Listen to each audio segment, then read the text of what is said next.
حدیث نمبر 59۔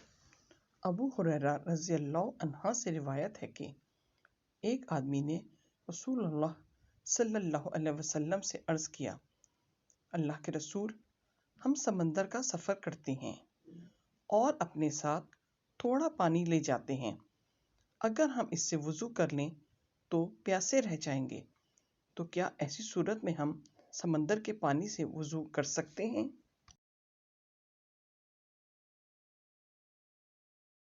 رسول اللہ صلی اللہ علیہ وسلم نے فرمایا، سمندر کا پانی پاک ہے اور اس کا مردار حلال ہے۔ امام ترمذی کہتے ہیں یہ حدیث صحیح ہے۔ حدیث نمبر 74۔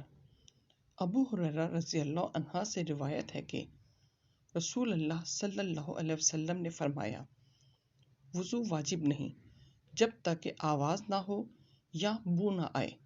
امام ترمذی کہتے ہیں یہ حدیث صحیح ہے۔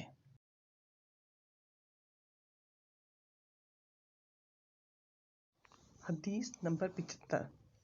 ابو ہریرہ رضی اللہ عنہ کہتے ہیں کہ رسول اللہ صلی اللہ علیہ وسلم نے فرمایا، جب تم میں سے کوئی مسجد میں ہو اور وہ اپنی سرین سے ہوا نکلنے کا شبہ پائے تو وہ مسجد سے نہ نکلے جب تک کہ وہ ہوا کے خارج ہونے کی آواز نہ سن لے یا بغیر آواز کے پیٹ سے خارج ہونے والی ہوا کی بو نہ محسوس کر لے۔ امام ترمذی کہتے ہیں یہ حدیث صحیح ہے۔ حدیث نمبر 76۔ ابو ہریرہ رضی اللہ عنہ سے روایت ہے کہ نبی اکرم صلی اللہ علیہ وسلم نے فرمایا، جب تم میں سے کسی کو حدث ہو جائے یعنی اس کا وضو ٹوٹ جائے تو اللہ اس کی نماز قبول نہیں کرتا جب تک کہ وہ وضو نہ کر لے۔ امام ترمذی کہتے ہیں یہ حدیث صحیح ہے۔ حدیث نمبر 78۔